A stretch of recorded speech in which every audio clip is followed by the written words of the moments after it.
Welcome to vidonko.com। আমি সঙ্গীতা, তোমাদের ম্যাথসের teacher.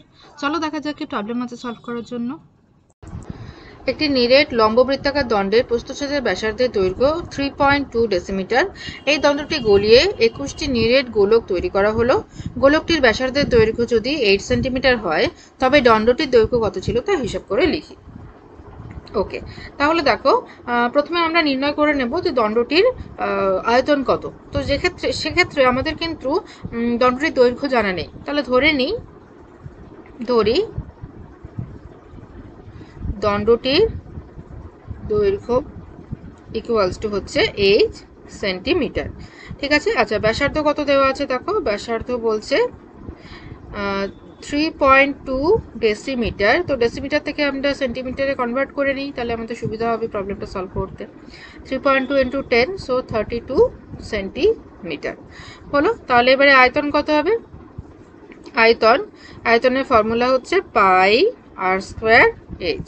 তাহলে পাই আর হচ্ছে 32 এর স্কোয়ার ইন্টু এইচ হলো। তো এটা হলো আয়তন। এবারে নির্ণয় করব গোলকগুলোর আয়তন কত। একটি গোলকের আয়তন কত, যেখানে গোলকের ব্যাসার্ধ দেওয়া আছে 8 সেন্টিমিটার। ঠিক আছে। তো প্রত্যেকটি গোলকের আয়তন হচ্ছে 4/3 পাই আর কিউব। আচ্ছা, এবারে আর দেওয়া গোলকের ব্যাস প্রত্যেকটা গোলকের ব্যাসার্ধ দেওয়া আছে 8 সেন্টিমিটার। তাহলে 8 এবার এখানে বসিয়ে দিই। তাহলে 4/3 পাই ইন্টু 8 কিউব। ঠিক আছে।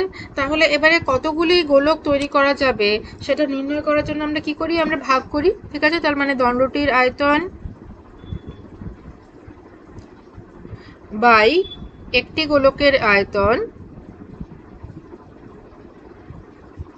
ইকুয়ালস টু গোলকের সংখ্যা। তাই তো? এভাবে আমরা নির্ণয় করি কতগুলি কোনো জিনিস গলিয়ে কতগুলি সংখ্যার গোলক পাওয়া যাবে বা চোঙ পাওয়া যাবে, এভাবে আমরা সংখ্যা এভাবে নির্ণয় করি। তাহলে দণ্ডটির আয়তন আছে দেখো কত পেলাম আমরা। দণ্ডটির আয়তন পেলাম আমরা pi into 32 square into H. তো পাই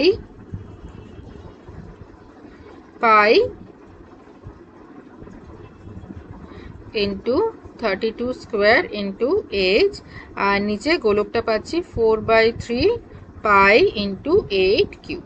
আর গোলকের সংখ্যা বলে দিয়েছে 21টি। ঠিক আছে। আচ্ছা, এবার দেখো পাই ক্যান্সেল করে দিলাম। আচ্ছা, এটাকে আমরা 3/4 লিখতে পারি, উল্টে যাবে। আচ্ছা, ইন্টু 32 ইন্টু এইচ, আর নিচে দেখো into 8 into 8, so that is equal to 21। ওকে, যখন ক্যালকুলেশন করবে সবসময় এইভাবে ক্যালকুলেশন করবে, তাহলে দেখবে তোমাদের ক্যালকুলেশন করতে সুবিধা হবে।